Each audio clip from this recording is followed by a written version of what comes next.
Розаңыздар кабыл болсун.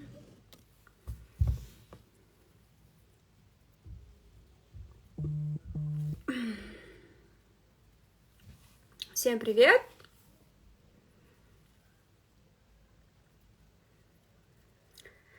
Салам барыңыздарга, оразаңыздар кабыл болсун. Всем привет!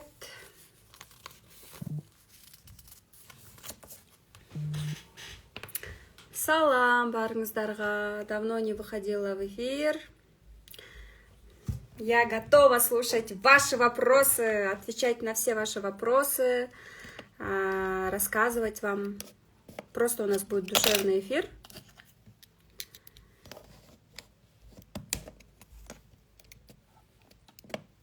Да, бүгүн 5 күн бою сиздер менен эфирге чыгам деп сөз берем.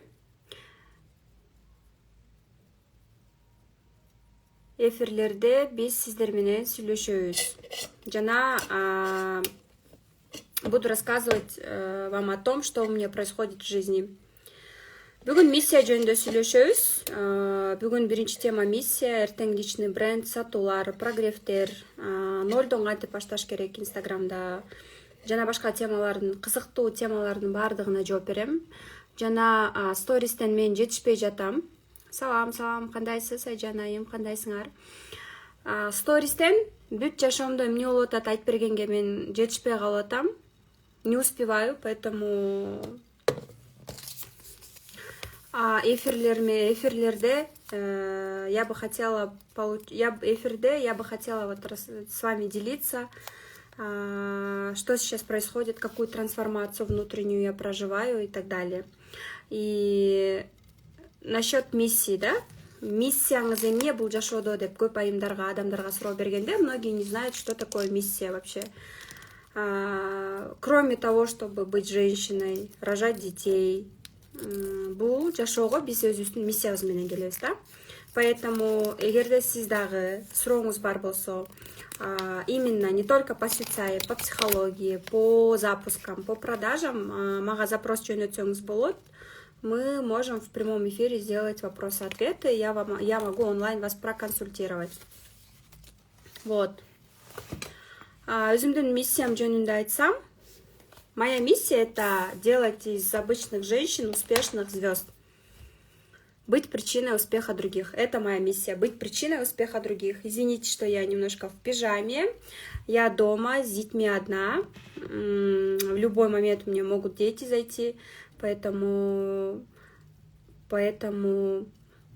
вот такой вот душевный будет эфир, где мы будем просто с вами разговаривать, и я буду делиться своими мыслями. Да, вы можете отправить мне запрос, и можете задать мне вопрос. Да, запрос жөнөтүп, можете у меня прям онлайн взять полностью консультацию, если хотите. Но перед этим я бы хотела рассказать вам о миссии, да. Вот моя миссия заключается в том, что делать служение людям. Өзүбүздүн миссиябызды кантип билсек болот, дейт. Саламатсызбы? Мындай да, кандай десем, жашоодо ар бирөөбүз өзүбүздүн миссиябыз бар, да. Помимо того, что биз жашоодо төрөйбүз, күйөөгө тиесиңби, дос балам бар эле, жакшы кыздар керек дейт. Менин жолдошум бар. Рахмат. Күлдүрөсүңөр го. Күлдүрөсүңөр. Негизи эле азыр жашоодо кандай бир кыйналып жаткан болсоңор, трансформация болуп атса, өзүңүздү ушунчалык жаман сезип атсаңыз, жан дүйнөңүз кыйналып жатса дагы, неки трансформация өтүп атсаңыз дагы, ошол нерсе дагы жаңылык алып келет экен да. Именно ошондой трансформация менин өзүм миссиямды табууга мага себепкер болгон да.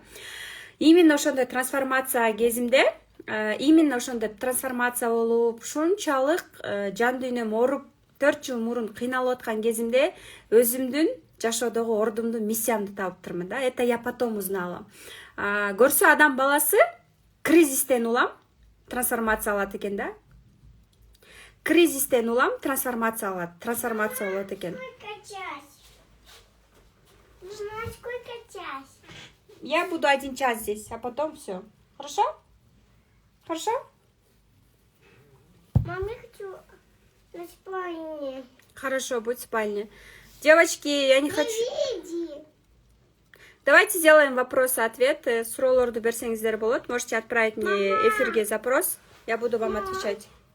О, Вот так. Я пойдем со мной, эфир делать будем. Нет, мам, давай я танцую. Мам, сколько теперь? Посмотри. Что? Сколько-то час? Посмотри. Посмотри, сколько час. Сколько час? У нас эфира не будет, к сожалению. Темы не будет. Мы будем с вами делать вопросы-ответы. Пойдем эфир Мам, делать. сколько? Чего сколько? Не забыл, я с подушкой. А, ты голая? Да, с подушкой. Хорошо, хорошо, хорошо. Иди одень красивую платьишко и приходи. Все хотят узнать свои миссии, хотят разбора по Сюцай. Хорошо. Если вы хотите сегодня слышать по Сюцай разборы, хорошо, ваша любимая рубрика разборы по Сюцай будут. И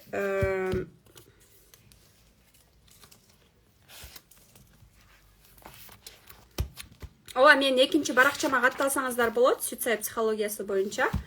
Ару Жусупбекова дейт. Вы моя ученица, по-моему, азыр окуп жүрөсүз, напишите.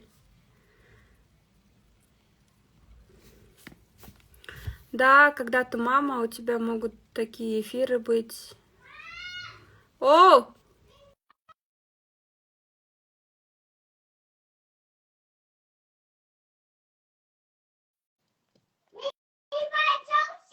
Нет, не пойдешь. Простите. А я не выдержал. Такая же мама и Келинка, как и вы все. Мама, я делаю это. Ой, красотка моя, красотка. Угу. Да. Это надо вперед, вперед. Угу. Саламатсыз бы. Кандайсыз, Кундуз-Таштанова айым? Я очень рада вас видеть. Ой, как вы? Как вы? Давайте Көрінбей так жатасыз ба? сделаем. Ой, көрініп жатасыз. Мен сіз көрінбей жатасыз ба? Көрініп жатасыз. Қандайсыз? Қаяқтан шығып жатасыз?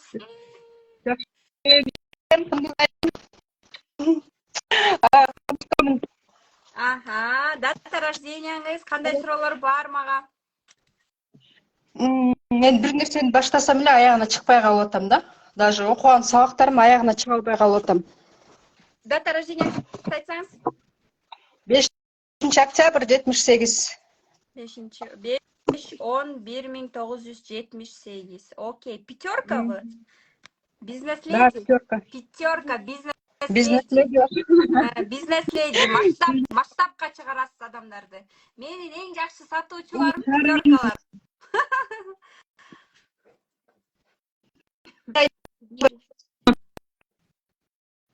7-8. Қараңыз, мен ашығын айта берейін же, только жақсы жаңылысты айтайын ба?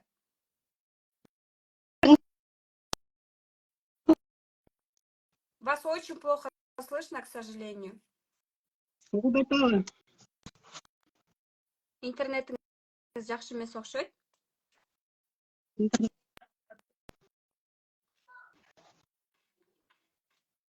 Давайте жақсы жаңылысты айтайын, жақсыларды сөйлейлі. Ой, жақсы жаңылыс айттың. Мындай эго бар екен да, напси бар екен, білесіздечі. Напси 100% екен да. Напси деген қандай? Бұл мен бардығы, мен қалағанда ош керек, мен айтқанда ош керек деп, мен деп кішіне үмітіп тұрат екенсіз да. Ошоның үстінен іштеңіз. Анан мен сізге рекомендация берем, өзіңіздің так нақта мақсаттарыңыз жоқ екен же. Мақсат. Сіз білбейсіз, сіз маға келіп мақсат сұрап атасыз, тиге барып мақсат сұрайсыз да, мен емне болсам болады, мен емне қылсам болады емес, четко. Мен четко, цельге ақша келеді, цель қойшыңыз керек. Мысалы үшін, олмасыз да, біреудің арқасынан кете берішіңіз мүмкін. Четко, я что хочу, какая у меня цель деген өзіңіз көз сұрау беріңіз. Анан, білім, билим алыңыз эже. Билим алышыңыз керек экен. Анан жакшы линия бар экен, внутренняя самотрансформация. Сиз өзүңүз трансформация кыла алат экенсиз да. Ичиңизден трансформация өлө болот болушуңуз керек. Потому что ошол линия менде да бар. Мен азыр ошол трансформацияны өтүп жатам.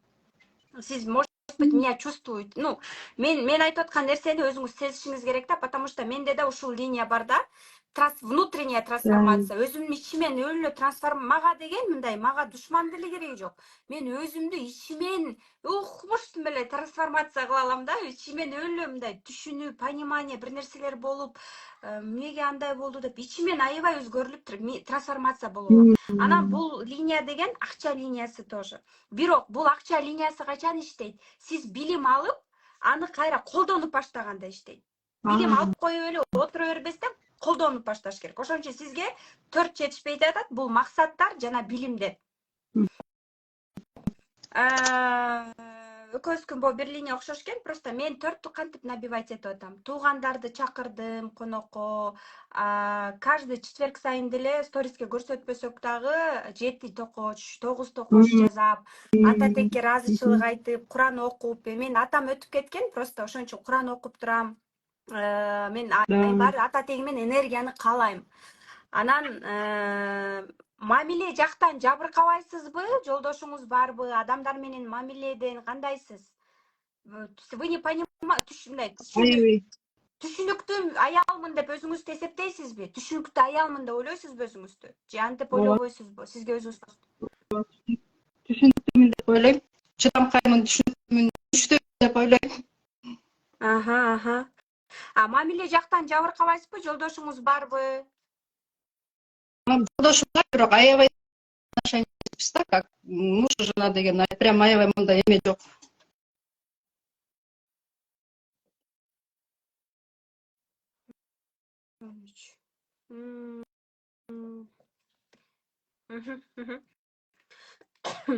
Ошо да мамиле жактан сизге адамдарды түшүнгөндү үйрөнүшүңүз керек да, понимание, башка адамдын ордуна өзүңүздү коюп, бул кандай өзүндө түшүнгөндү, понимание керек болуп атат сизгечи. Адамдар менен дипломатиялык мамиле курганды үйрөнүшүңүз керек да. Сизге мындай мамиле, кандай десем, справедливость и честность для вас превыше, чем мамиле болуп атат да. А сиз адамдар менен мамиле курганды үйрөнүңүз, сүйлөшүп, вроде бы мындай сүйлөшүп, адамдар менен коммуникация бар экен сиздечи, коммуникация, сүйлөшөсүз, бирок обидалар дагы бар экен, сизде обидалар бар экен. Анан сиз үчүн справедливо, честно, баардыгы честно болуш керек. Трансформаторсуз да, мындайча айтканда вы трансформатор сознания экенсиз да. Миссияңыз көрүп турбайбы? Честно, справедливо, все должно быть честно, все должно быть справедливо деп турасыз да. Еще бетке айтасыз ал нерсеничи, вам все равно, что человек обидится, сиз бетке айтып саласыз да. Анан я вам рекомендую ошол мынтип таарыныч, обидадан кетиңиз, очень прошу. И монтип недовольный болбоңуз да. Недовольный адамга, нааразы болуп аткан адамга мен пенде катары деле мындай бергим келбейт. Элестетиңиз, жаратканым деле кандай болот да, вечно эле недовольный болуп берем. Любой нерсе менен недовольный боло бересиз да. Бул туубаса сиз эртең менен турганда эле уже недовольный болуп турасыз да. Бул сиз, к сожалению, бул сиздин миссияңыздын ушул бир тараптары ошол да. Бирок миссияңыздын плюс тараптары аябай добрый, отдающий человексиз да. Сиз акыркы турсеңиз деле чечип бересиз да, мындайча айткандачы. Да. Анан бергиңиз эле келип турат, монтип. Бергиңиз эле келип турат. Анан сиз сүйлөп, адамдар менен сүйлөп, билим берсеңиз болот. Билим аркылуу сиз көп сүйлөп, адамдар менен коммуникация жакшы да. Еще ошо сүйлөп адамдарга жакшы билимдерди берсеңиз, тилди оңдосоңуз, жакшы сүйлөгөндү үйрөнүп, позитивке радоваться, бул жашоого мен жыргаганды, күлгөндү, сүйүнгөнү келгем десеңиз, бул жашоого бир келдим, сүйүнүш үчүн, күлүш үчүн, жыргаш үчүн. Мен только жакшы сүйлөймүн. Мен адамга честно болуш керек деп жүрөгүн оорутпаймын. Мен согласованно трансформация берем десеңиз, сиз деген ал сурабаса дагы жаман жагын айтып, аны мындай не согласованный трансформация бербеңиз да. Согласованный трансформация бергенге аракет кылыңыз. Анан тилди оңдош керек.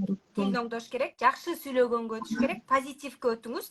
Ошондо сиздин адамдар менен болгон коммуникациялар, сүйлөшүүлөр сизге акча алып келип баштайт.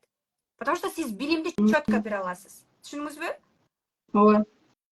Вот это вам рекомендую. Анан 2 мамиле. Эгерде сиз адамдар менен мамиле курганды, мамиле түзгөндү, жакшы дос болгонду, мындай бир сантехникти чакырып туруп, оокатын кылдыртып, акча төлөп туруп, до свидания эмес, адамдар менен карым катнашты, ата тек бир туугандар менен карым катнашты оңдошуңуз керек экен. Жок экен да сизде. Мына ошолорду оңдоп, мамилени жакшы алып чыксаңыз, түшүнүү сөзсүз түрдө жакшы болот. Анан өзүңүзгө болгон сүйүү жок экен, абийда экенсиз. Мынтип абийда отурушуп турасыз. Акча ошондо келбейт да.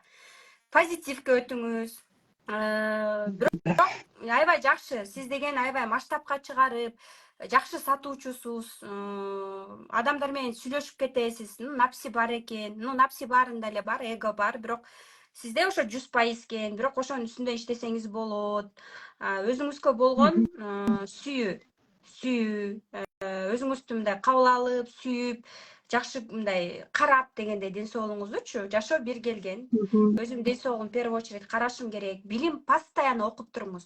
Жөн эле окубастан окудуңузбу сразу аны иш жүзүнө ашырып, мисалы үчүн мен кандай, мен башкалар деле сүйлөп сатышат, сүйлөшөт. Адамга жакшы сүйлөп билим бере алган адамдардын бири экенсиз да.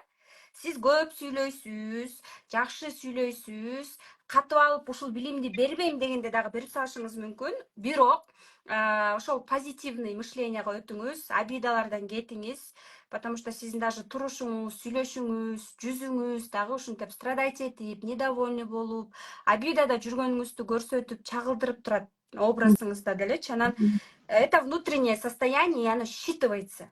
Адамдар аны сезип турат. Түз эфирден да сезип турат, жандуу жолугушуулардан да сезип турат. Энергетика она считывается. Поэтому мен сизге рекомендация бергеним эмне? Трансформаторсыз, истинный от Бога, революционерсиз, борец за справедливость, да? Анан чындык издеп адамдар менен күрөшүп, өзүңүздүн правотаңызды доказывать этип, энергияңыздын баарынан калбастан, андан көрөк сүйлөйсүзбү? Жакшы билимдерди берип, сүйлөп, эме кылыңыз. Ошондон андан көрөк кирешелерге чыксаңыз болот. Мына канча деген адамдар сүйлөп сатышат. Ошон үчүн сиз наоборот ошол билимдериңизди акча жагынан, эгерде акча жагынан кичине жабыркап атсаңыз, анда ошондой эмеге кетсеңиз болот. Анан анализ кылганды билбейт экенсиз. Я вам рекомендую научиться делать анализ. 3 деген жок экен сизде. Я вам рекомендую анализ. Анализ деген эмне? Менде да ошол нерсе жок, мен эмне менен жүрөм? Мына, күндөлүк менен жүрөм. Школьный дневник 40 сом. Ачсаңбы каждый понедельник, вторник, среда. Тук-тук-тук-тук-тук-тук-тук. Потому что цель жок, болмасың. Бас десе тияка басып кеттиң, бас бияка десе бияка басып кеттиң, убактың кетти, акчаң жок. Чук. Моя цель, что я хочу. Вот здесь 40 сом. Купите себе и делайте постоянно. Цель. Цель койгонду үйрөнүңүз. Мен цель койгондо, мына мен жаңы жылга чейин эмне кылам? Мен бул жылдын аягына чейин эмнени бүтүрүшүм керек? Мен максаттарым эмне? Мен карыздарыман кутулушум керек в первую очередь. Алар менин фокусум баарын жеп атышат. Экинчи эмне кылышым керек? Мен машина алышым керек, хотя бы кичинекей машина алышым керек. Дальше эмне кылышым керек? Мен азыр могуларды кыла беришим керек. То есть өзүңүздүн четко цель и дедлайн коесуз да. Андан кийин пятерка она всегда масштабирует. Пятерка жакшы сатат, адамдар менен жакшы сүйлөшүп кетет. Ошол жакшы да, бирок пятерканын эң мындай кичине эмерек сапаты бул эме, ошо обида. Любой нерседе эле обида тарына берет да, тарыныштар. Хрустальное сердечко. Жүрөк кичинекей сизде. Кичине бир нерсе айтса эле тарынчаксыз да. Ана справедливость, честность деп атып, мына биздин 4 деген ким? Текебаев. Ар бир президент келген сайын недовольный, революционер боло берет. Эмнени тапты? Эч нерсени тапкан жок. Демек, бир адам менен күрөшсөк болот, бир адам менен күрөшүп жеңе аласың, а бүт дүйнө жүзүн 100 адамды, 200 адамды жеңем деп энергиядан каласың, жашооңон каласың. Кереги жок. Не надо вступать в борьбу с людьми. Живите своей жизнью. Понимание кылыңыз, где вы можете находить себя здесь. Сейчас посмотрю.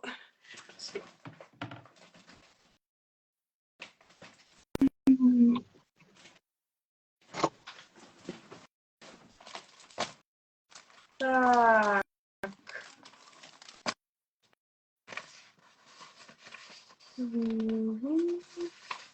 Где?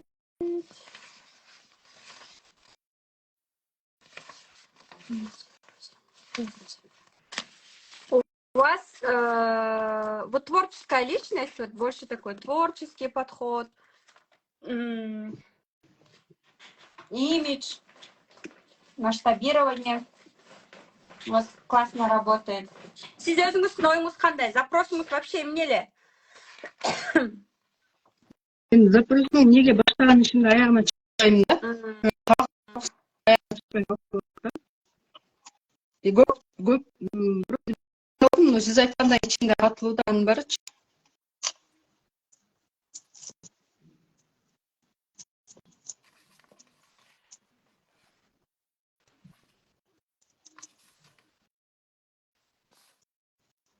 У вас продажи, маркетинг, где вы можете, вы трансформируете людей, да? Новатор, организатор, новатор, маркетинг, продажа, технический интеллект жактан өзүңүздү издеп көрсөңүз болот. Реализация у вас души, это технический интеллект. У вас тонкий интеллект жакшы иштейт, да? Тонкий интеллект у вас хорошо, адекватная сиз, да? Адекватная интеллект хорошо работает у вас. Сфера реализации у вас трансформация, выход на новый уровень, преобразование дейт. Өзүңүздү кай жактан көрөсүз? То, что у вас нету конечной цели, до конца аягына чейин чыгарбаганыңыз, цели нету, адамды анализ кылбайсыз, где-то у вас не хватает энергии, анан адамдар менен внутренний борьба көп экен да, адамдар менен дагы справедливость, честно должно быть. Мындай кээ келип, эч бир адамга жаман жагын айтсаң жактырышпайт да, анан честно айтканды да көбү жактырышпайт да. Ошон үчүн я вам рекомендую согласованная трансформация бериңиз, согласованная трансформация бериңиз, позитивное мышление. Второе вам это позитивное мышление. Анан сизде ошо төрт сүйлөгөндө баары туман басат деп тамашалап калышат. Бул эмнени билдирет? Сиздин энергияңыз башыңызда прям эшикке чыгып көбүрөөк басып, жөө басканга аракет кылсаңыз болот, баняга барып, ошол негативный ойлордун баардыгы денеде калат да, денеде кала берет, обидалар кала берет. Баняга барыңыз, парга барып прям аябай ошо дене аркылуу тердеп чыгарганга аракет кылыңыз. Көбүрөөк басканга аракет кылсаңыз болот. Анан сизге трансформация эмне алып келет? Ошол адамдар менен сүйлөшкөндө, адамдар менен сүйлөшүп, ошол көбүрөөк ошолор менен жандуу сүйлөшүп, анан мен дебестен өзүңүздүн ордуңузду ошол адамга коюп, түшүнүүгө, пониманияга өзүңүздү алып келсеңиз болот. Хорошо? Это моя рекомендация вам. Алдым.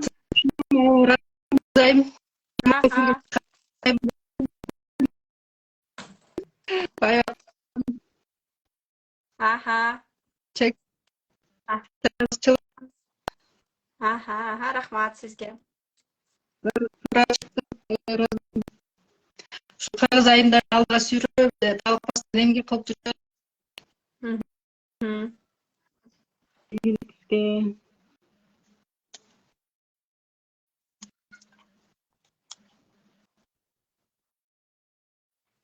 Что-то вас вообще плохо слышно?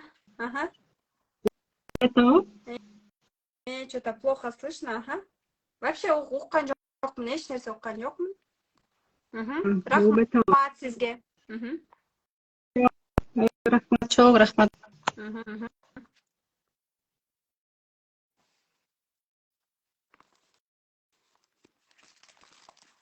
Окей. Смотрите, бизде энергия аз болгондо, О, у меня столько запросов здесь, классно. Столько запросов, столько запросов. Молодцы, девочки, вопросы. Миссия 6 где реализуется? Миссия 6 психологияда. Саламатсыз ба? Саламатсыз ба, құтман кеш барыңарға. Кандайсыз? Құндыз айымды көріп атқаныма абдан қуанып тұрам. Өткенде дағы бір емеге бардым эле. Живой встречаға бирок кечигип калып мындай көп эме боло албай калдым. Оюмдагыдай болбой калды да. Ошо мага да сүтсай жанагы нумерология менен разбор кылып бересизби деп запрос менен келдим сизге. Атыңыз ким? Менин атым Дарика. Дарика, туган күнүңүз? 8 февраль 81. Как жашайсыз? Бишкекте. Пользуясь случаем, что я хочу сказать. Был воскресенье уже, как бы у нас полный зал, но эмки пятница 22 жанды жолугушуу болот. Мен наставничествомдо окуган кыздар жана мен саат 2-де империалда болот. Орто залында келиңиздер. Встреча, мастер-класс бесплатная, со мной жолугсаңар да болот. Насчет вас, Дариха айым, какой у вас запрос? Мен мындай кандай десем, мен өзүм майыптыгы бар адамдар менен иштейм да азырчы. Анан меники большинство мындай благотворительная деятельность, да, в основном. Анан мен уже мындай масштабироваться этип, мындай чоңураак проекттерге иштегим келет. Мындай. У вас запрос деньги, да?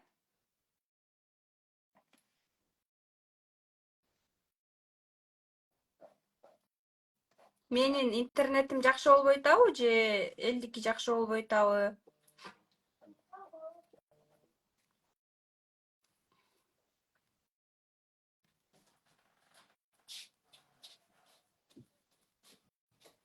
Мам, привет. Что это? Мам, что это? Это кола можешь попить. Эже көп акча тапсы келет экен дейт. Так, эжени эмнеге укпай калдык биз? Да, у нее 8 Трубаева. Деньги. Деньги хочет. 8 деген материальный мирге гана байланган болот. 8. Да, возьмите туда, попейте, иди. Айлинке тоже дай. Меники жакшыраак болуп жатабы анда? Меники жакшы болсо анда мен сүйлөй берейин, смотрите. Мындайда кээ бир адамдар бул жашоого материальный мирге көбүрөөк басым жасашат да. Мисалы үчүн менин жолдошум. Алар аябай практичный болот, иштерман болот, кара жумуштан качышпайт.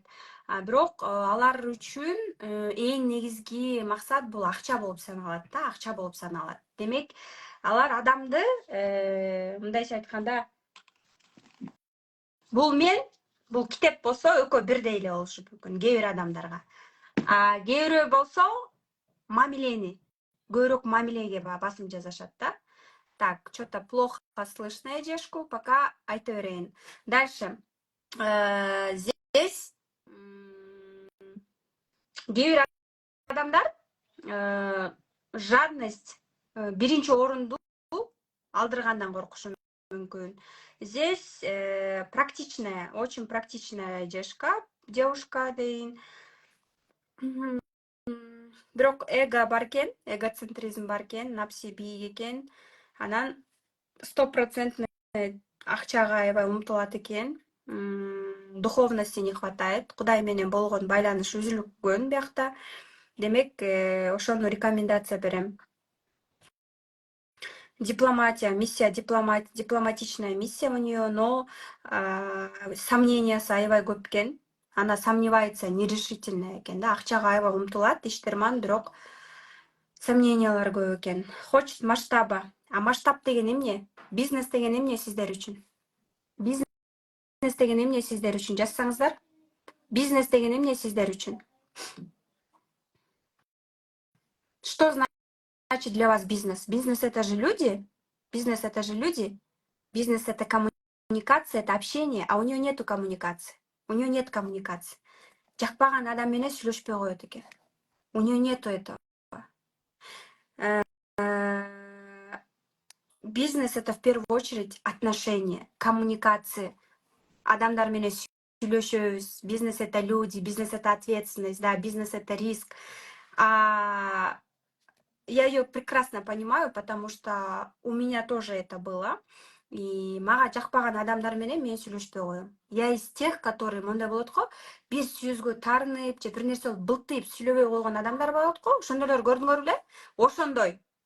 Наоборот, биз беш болгонду үйрөнүшүбүз керек. Тарынсак дагы, душман болсо дагы, бирөө душман болсо дагы душман менен да сүйлөшүп кет дейт го. Сүйлөшкөндү үйрөнүшүбүз керек. Любой адам менен сүйлөшүп кеткенди үйрөнүшүбүз керек. Мен азыр мисалы үчүн пятеркалардын дагы кыймыл аракеттерин карайм да, мисалы үчүн мен жумушта менден иштебей калса дагы мага реакцияларды жөнөтүп, жазып, майрамдарда куттуктап, жакшы сөзүн аябайт да. Мисалы үчүн башкалар менен иштешпей калып метсең тим эле болду уже все. Экинчи көргүсү келбегендей, мындай жүз караш сүйлөгөн, даже жазбайт, ушундай сыяктуу да. Ошон үчүн мен ушинтип беш болгонду үйрөнүп атам да, адамдар менен мамиле куруп сүйлөшө бергенди. Бир убакыт өтөбөй кайра эле сүйлөшө бергенди. Не сжигайте мосты, оставляйте двери приоткрытой, дейт го. Приоткрытой, оставляйте двери приоткрытыми. Что это значит? Не надо закрывать с каждым человеком жизнь-то. Болду. Со всеми нужно общаться. Коммуникация. Вот у меня чисто, да, вот канча мастер-класстарга, бир жерлерге чакырса дагы, кофе ичип келели, бияка чакырып, жака чакырган күндө дагы у меня иногда нету желания идти, разговаривать, общаться. Бир адам жакса, ошо менен эле сүйлөшө берем да менчи. Я могу, вот, чтобы вы меня понимали, вот что любит моя душа. Вот едем в машине, я могу наушники засунуть, либо в окно смотреть вот так и сама по себе жыргап отургум келет, да? А рядом человек хочет со мной разговаривать, сүйлөшүп, экөөбүз кучакташып алып сүйлөшүп, жатып алып сүйлөшүп, машина айдап алып сүйлөшүп и так далее, да? Демек, что это говорит? Коммуникация — это возможность. Адамдар менен сүйлөшкөндөн качпасак, адамдар менен барып таанышып, күнүнө адамдар менен таанышсак, это масштабка алып келет. Да, еще вид.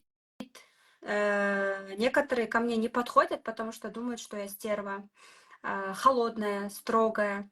У этой девушки Дарина Аимдындагы данность такая, она руководитель, она строгий человек, она контролер, потому что у меня муж такой, контролер, данность такая мужа, контролер, отчет алганды жакшы көрөт, текшерип турат, холодная. Мен да ошондо, мен что скрывать, правда, да? Холодная я по жизни, но внутренний мир у меня совсем другой, да, и с виду кажется, что я холодная, стерва, анан кээ ошо келиши дагы кыйыныраак болот. Демек, здесь коммуникация. Эфирде, я не знаю, сактайбызбы, сактабайбызбы. Я тоже так думала, пока не встретилась с вами в Москве. Да, вообще все говорят, что я стерва. Все думают, что я стерва, все думают, что я холодная, что я строгая, что я ругаюсь. Я не знаю, мне нужно, может, брови. Я даже вроде бы брови вот так прямо сделала.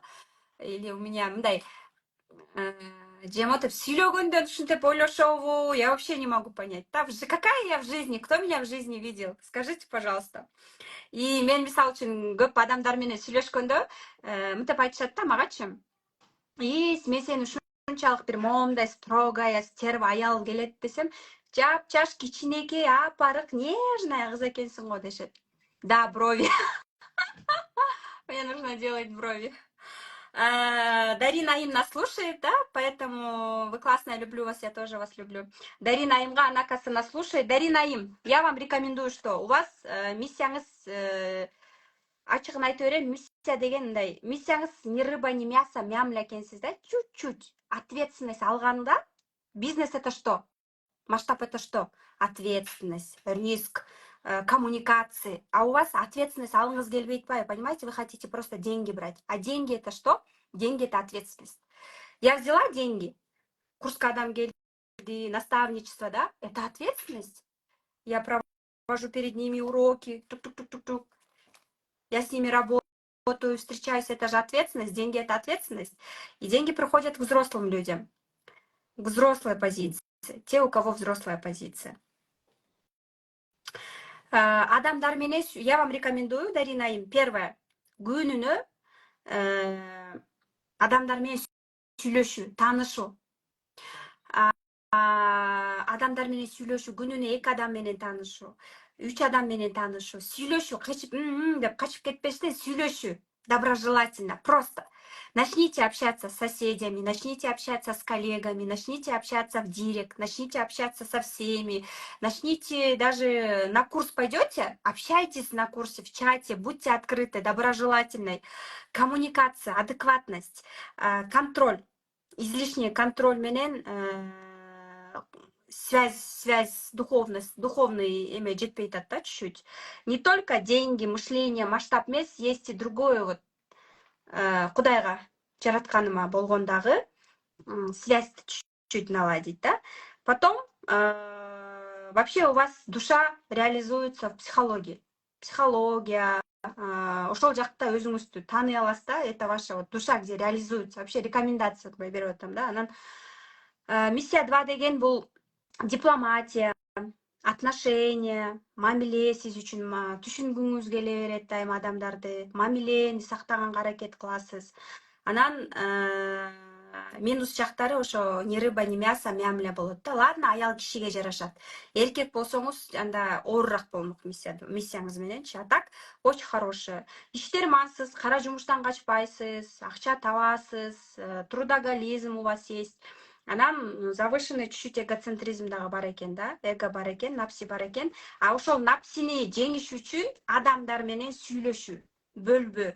Любой адам менен сүйлөшүп кетүү я вам рекомендую.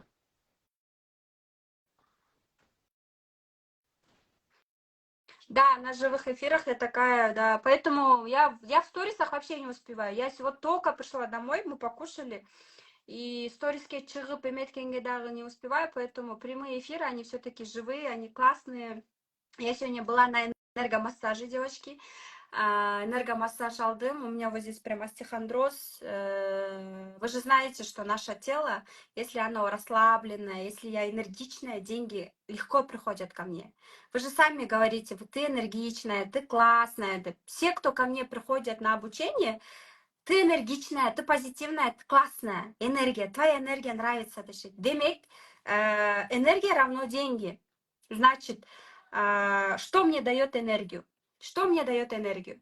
Энергию мне дает, когда я обучаюсь, когда я смотрю хорошие фильмы, любовь, обнимашки, целовашки, баня, хорошая еда. Что мне еще дает энергию? Общение с любимым человеком, людьми и так далее, да?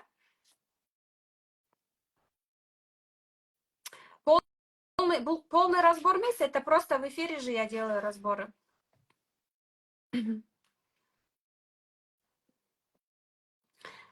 Да, у нас очень много желающих, оказывается. Давайте я попробую принять здесь. Очень много, прям 10-15 человек отправили, оказывается, запрос.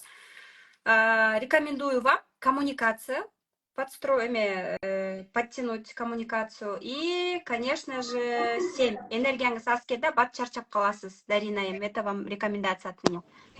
Здравствуйте, саламатсыз ба? Саламатсыз ба? Атыңыз ким? Адинай. Қанша жаштасыз? Қаяқтан шығып атасыз? Жылым дейсіз бе? Қанша жаштасыз? Қаяқтан шығып атасыз? Мен Бишкектен шығып жатам, мен 24 жаштамын. Значит, вы еще не вступили в миссию.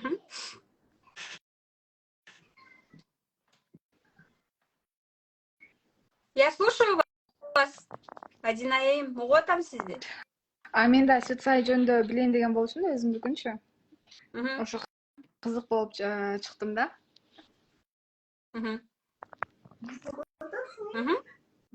Называйте дату. 22.04.99.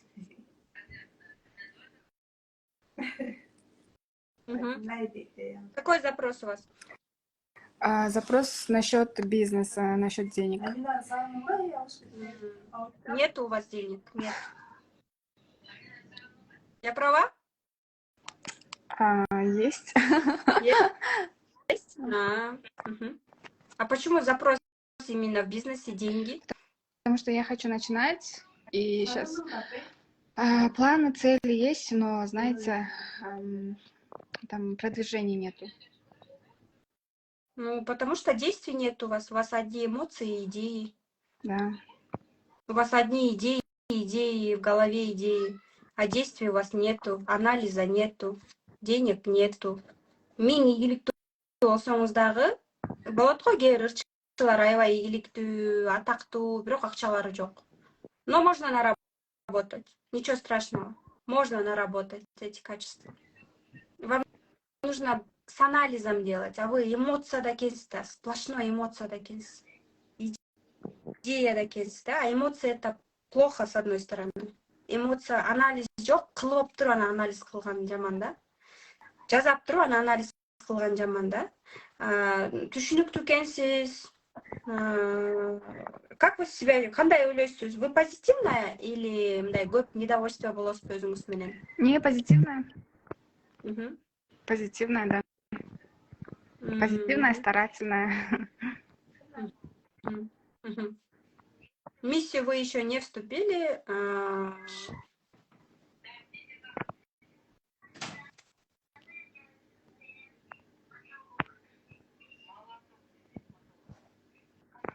Эмоция көп. Действие аз, энергия жок, бат чарчап каласыз да, энергию надо поднимать.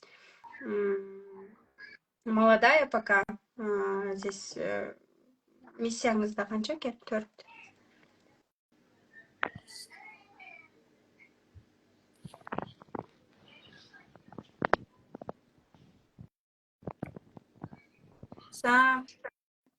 Адамдарга жардам бергиңиз келет экен, миссияңыз меникиндей экен, служение людям, адамдарга полезный болгуңуз келет экен. И идеялар, помощь, хотите помогать людям. Служение кылгыңыз келет экен. Какой бизнес вы хотите открыть? Кандай бизнеске жүрөгүңүз тартып атат? Более такой творческий. Творческий болгондо эмне? Там дизайны, что там такие.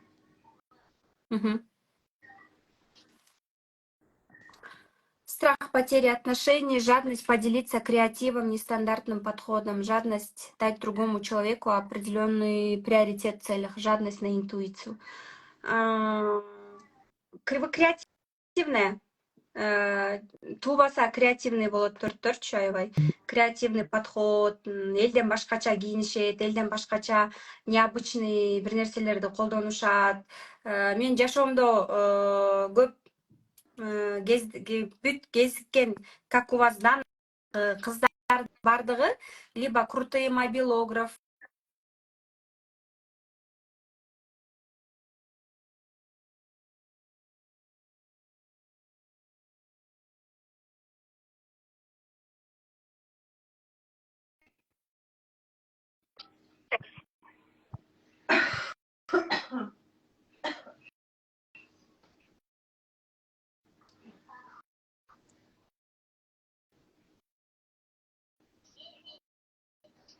Кого не слышно вообще?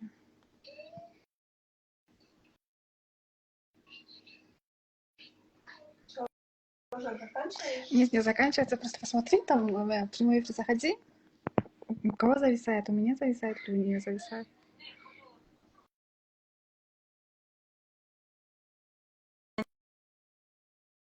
Слышно. Сейчас слышно меня? Теперь все. Мгм. Слышно, да? Да, ага, смотрите, один АЯИМ, я вам рекомендую. Имя, не знаю, на какое имя, на какую цифру у вас выходит, но моя рекомендация вам это действовать. Кээ бир адамдар башында көп идеяларды алып келет, ушул идеяны, ушул бизнести ачам, мону кылам, тигини жазайм, жана идея менен идея келип эмоция кылып эле монтип жүрүп эле энергиясы кете берет да, кыймыл аракет жок болот. Ошон үчүн сизге менин рекомендациям кыймыл аракетке түшүү, энергияңызды көтөрүңүз. Энергия, напишите себе, энергия мага энергия эмне берет деп. Энергия — это жизненный бак. 7, 8. Ну, у вас по цифрам здесь можно наработать все эти качества, да?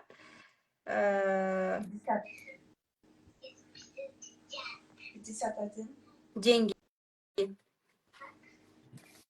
Ну, здесь у вас по матрице как бы акча келиши кичине кыйыныраак экен, да? Но можно наработать. Поэтому у вас и запрос, наверное, был деньги, потому что и здесь, поэтому я вам рекомендую. Первое — это сразу к действиям перейти. Идея, эмоциядан кетип, кыймыл аракетке түшүңүз. Второе — это поднимайте энергию.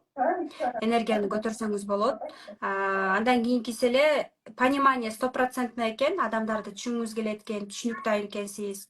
Адамдарга жардам бергиңиз келет экен. Сфераңыз за деньги, да, дейт экен. Да, за деньги, да, дегенде это сфераңыз 8 экен. У вас нету 8 в матрице, но сфераңыз 8 экен, да, то есть действияга аракетке түшсө болот. Хорошо, сейчас действие аракетке түшсөңүз болот. Креативный. Я не знаю, может быть, какой-нибудь креативный, если даже онлайн дүкөн ачсаңыз дагы креативный подход, креативный какие-то креативная упаковка, креативная сумка, креативные фотосъемки. Обычно мага келген төрттөр это графические дизайнеры креативные, видеографы, мобилографы креативные, либо же они такие трансформаторы. Бетке айтып, бетке чындыкты айткан айымдар, да? Хорошо, забирай. Чуть-чуть забери и все. Ага, рахмат сизге. Окей, что-то интернет, да, плохой? Да. Мгм. Мгм.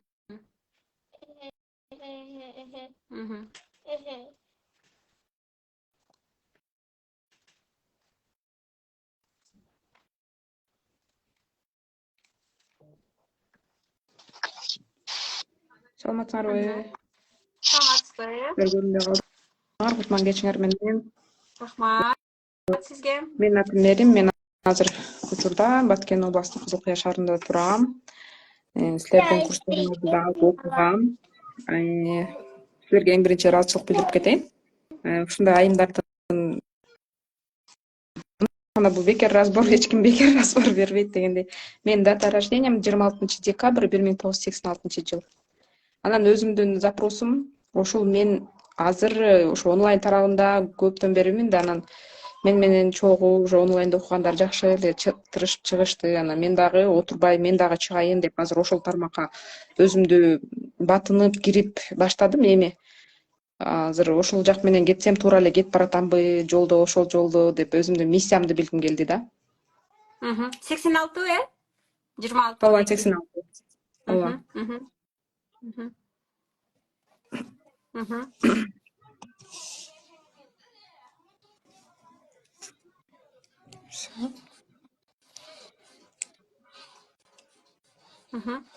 Угатам дагы. Ушул болгон запросум, ошо миссиям менен туура кетип баратамбы, ушул жагы мага өзүмө да кызык да, бирок ошол жак менен кетип баратам азыр, онлайн жак менен да, мындайча айтканда. Азыр продюсерликке кыздарды алып, алар менен жаңы ушу биринчи запусктардын үстүнөн иштеп баштадык да, жаңы алып, жаңы киришип баштадым да ошолор менен. Анан ушул жакта туура эле кетип баратамбы деп өзүмө ушул жакты басым жасап, өзүмө ушул жагы жагып атат да. Жагат негизи, көптөн бери эле ушул продюсерлик жакты каалап жүргөм.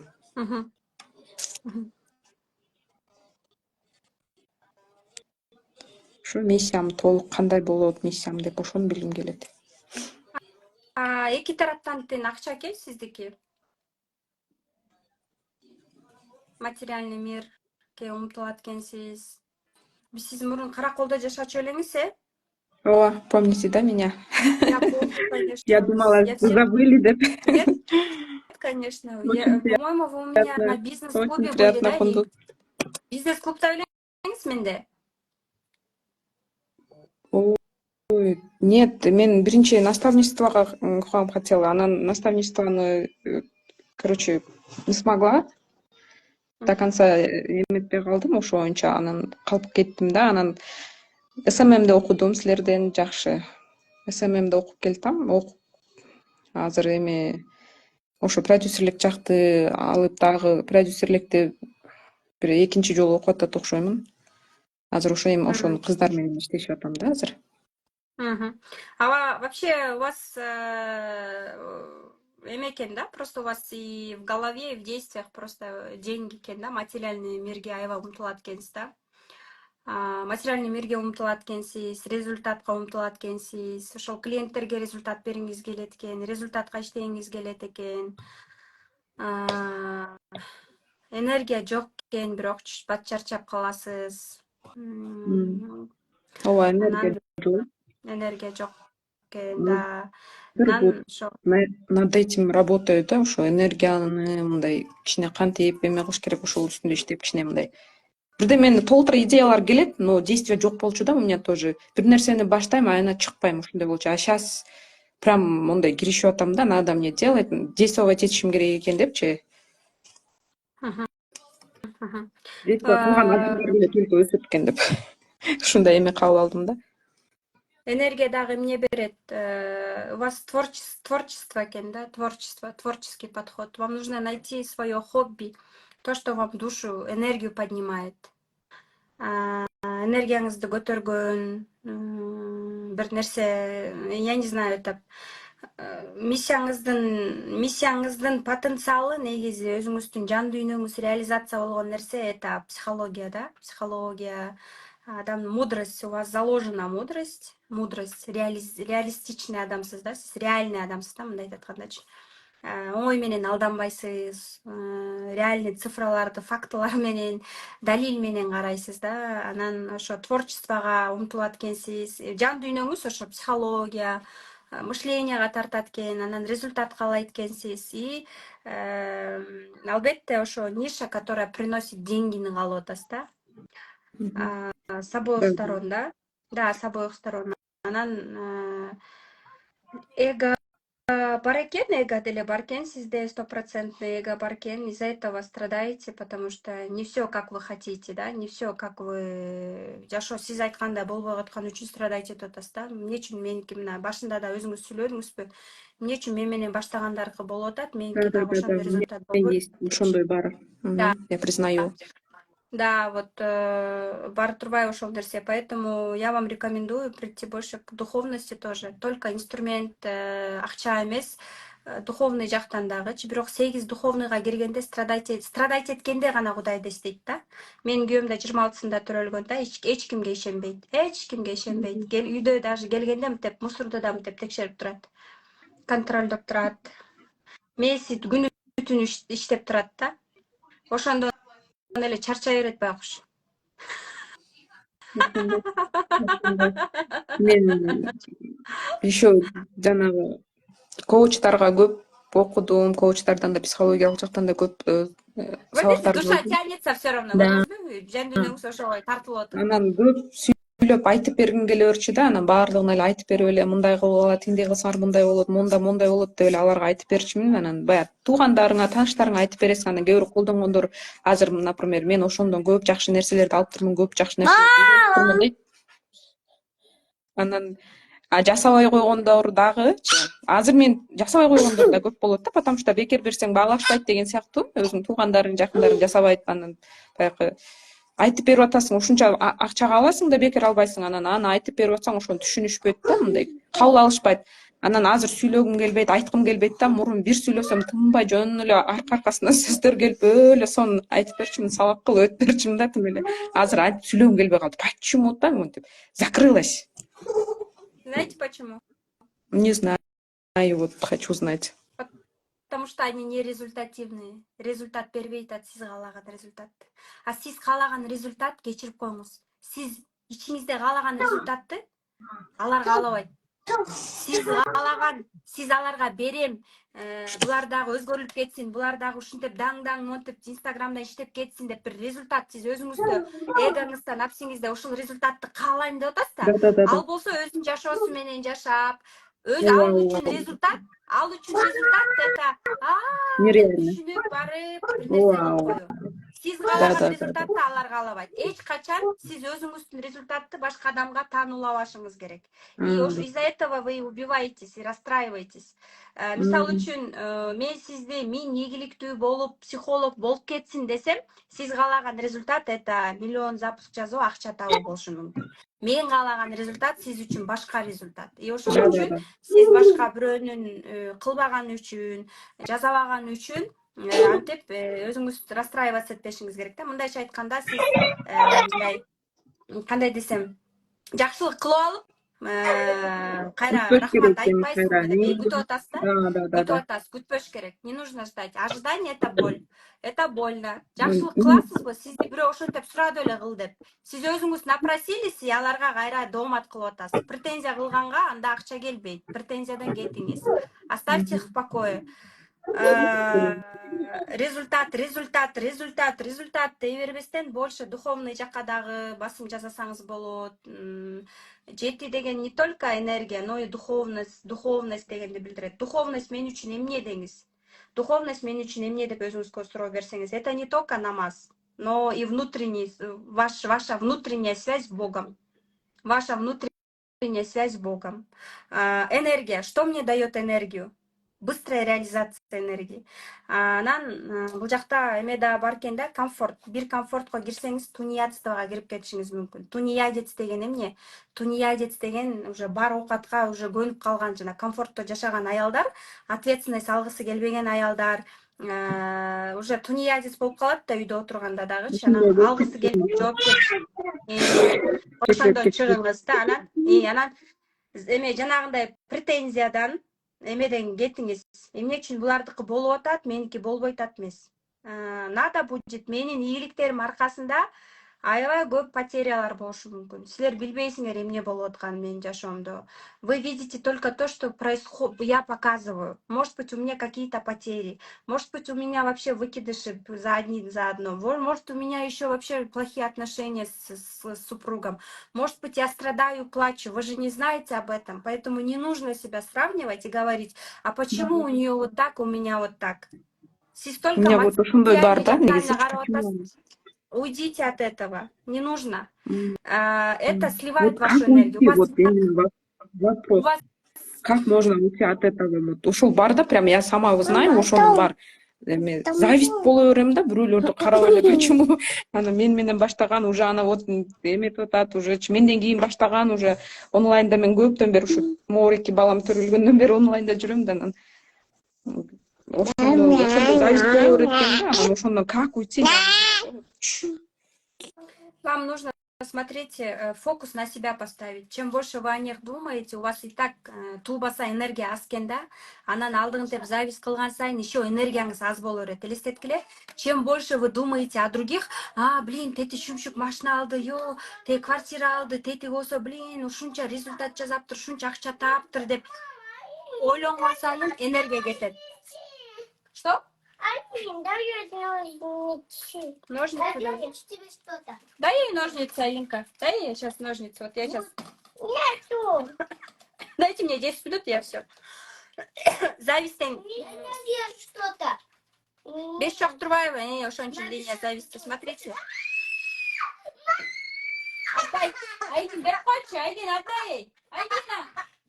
Айлин. Сейчас. Айлин, отдай ей, пожалуйста. Завтра мы кунг-фу панда пойдем. Я извиняюсь. Беш деген коммуникация. Адамдар менен сүйлөшүп кетүү, сүйлөшө билүү. Кээ бир адамдар бар го, ичинден мындай зависть болсо деле сүйлөшүп кетет. Сүйлөшө берем, бирок любой киши менен сүйлөшө берем да. Опять коммуникация, ошону нарабатываете, да, но внутренне вот это у вас тубаса энергия жок, еще энергию, она на анализ включайте. Дай ей ножницы, дай. Где ножницы? Она просит ножницы. Отдай. Я извиняюсь. У нас такие концерты каждый день, вы это не видите в сторисах, то время.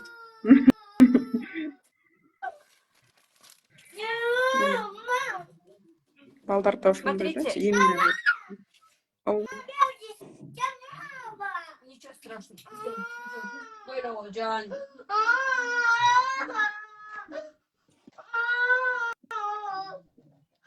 Энергия жок болгон үчүн ошо зависть болот да, энергияңызды көтөрүңүз. Сизге бөлүнгөн ырыскыны эч ким тартып ала албайт. Болгону жараткандан сураңыз да. Сизде ошол нерсе моюн